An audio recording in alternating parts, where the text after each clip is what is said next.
Hello everyone, welcome back to my channel. আমার গলার অবস্থা ভীষণ খারাপ। তো যাই হোক, সবাই কেমন আছো অবশ্যই জানিও। আর আমি 500 বছর পর ভিডিও আপলোড করছি। তো আজ আমার বাড়িতে হচ্ছিল চিকেন। এখানে চিকেন কষা হচ্ছে, আর পাশে আলুটা ভেজে রাখা আছে, আর চিকেন একটা কষতে কষতে তো আমার প্রাপ্য। খেতে খুব ভালো হয়েছিল। আর এখানে মা চিকেনে আমার জল ঢেলে দিয়েছে। আর আজ না ভীষণ গরম ছিল, রান্না করতে করতে প্রচণ্ড ঘেমে গেছিলাম। আজ আর ছুটি ছিল বলে আমি আমার রুমটাকে ডিপ ক্লিন করে নিয়েছিলাম।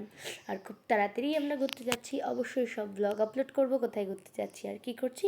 তো স্নান করে এখানে চলে এসেছিলাম। ফার্স্টেই অ্যাপ্লাই করে নিলাম টোনার, দেন ডটনকির একটা ময়শ্চারাইজার, লিপ বাম। তো চলো, এখানে আমি রেডি হয়ে গেছি, এবার লাঞ্চ সেরে নেওয়া যাক। তো আজ লাঞ্চে ছিল ফার্স্টেই করলা আলু ভাজা। করলা আলু ভাজা দিয়ে খেলাম, তারপরে খেলাম হচ্ছে চিকেন দিয়ে। লাঞ্চ করার পর ছিল আমার দুটো ওষুধ। তো ওষুধ দুটো খেয়ে নিলাম, আর চোখে একটা কী হয়েছে তার জন্য এই ওষুধটা। তারপরে একটু জুড়ুর বুটুর খেতে ইচ্ছে হচ্ছিলো, তো একটা জুড়ি ভাজা খেয়ে নিলাম।